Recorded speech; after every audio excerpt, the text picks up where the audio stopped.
sa Manila kag ang amon Japon nga ancestral domain. Pero hindi ko gusto. Nga atong pagkuan nila IPMA, wala atong nag-agi sa legal. Wala gani kami muwa. Pagkatapos, gina-apply naman sa mining, may issue gani atong una. Sobra-sobra naman ang ginahimo. Illegal pa tong una, pagkatapos, illegal naman. Dapat tani, kung legal, atong una, nag-aarkila sila, pwede. Pero kay wala man. Wala man sila, nag-aarkila, kag wala man ginarespeto ang among katungod. Kung ginakonsulta, ginapigos lang ginakuha ang area. Ayon sa miyembro ng Tamasco, walang konsultasyong naganap nang pumasok ang mga kumpanyang ito. Nagulat na lang sila na ang kani-kanilang mga sinasaka ay pinagmamarkahan na at sinimulang butasan ng mga drilling machines.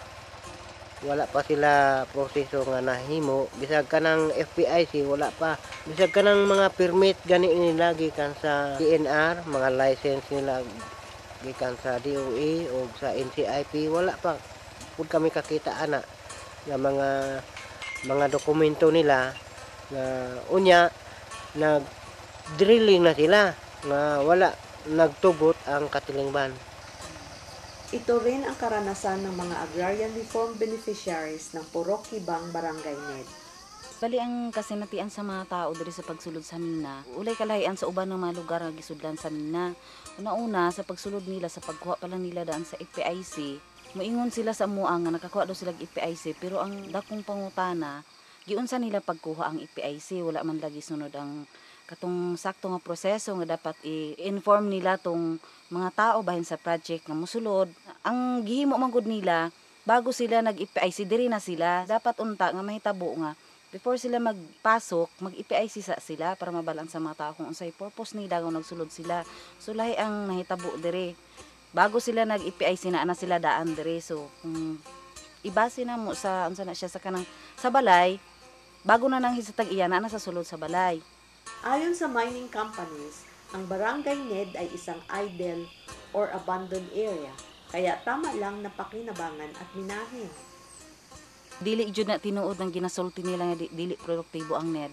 Kay didto lang sa Chutafal nga di sila nagkandak og kanang test mine nila. Tapad sa test mine nila, kung matan-aw nimo didto sa area, gwapo kaayo ang kanang tubo sa mais, humay.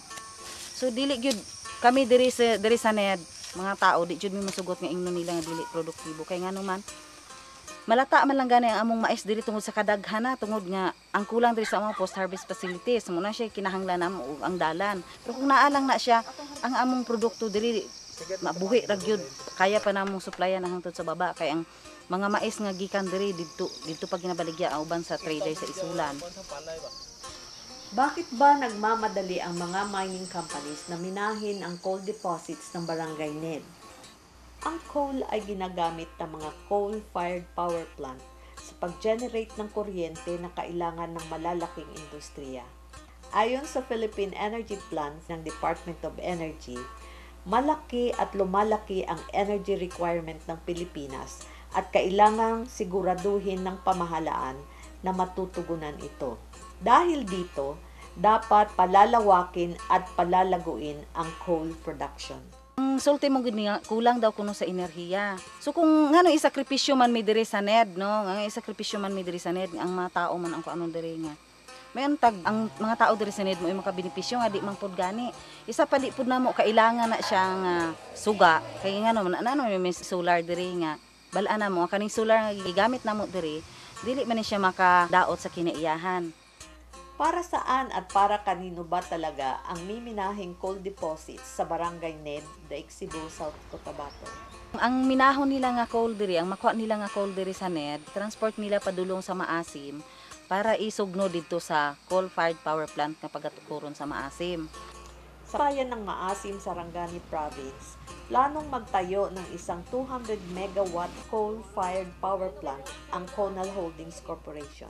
Ang nasabing planta ay isa sa mga target coal-fired power plants na planong itatayo sa bansa na napapaloob sa Philippine Energy Plan. Ito ay mariing tinututulan ng karamihan sa Maasim. Sila ay nagkaisa at itinatag ang Maasin People's Coalition on Climate Change or MP3C. Ayon kay Vicente Hatico, leader ng MP3C, walang sapat na konsultasyong naganap bago sinimulan ang proyektong ito.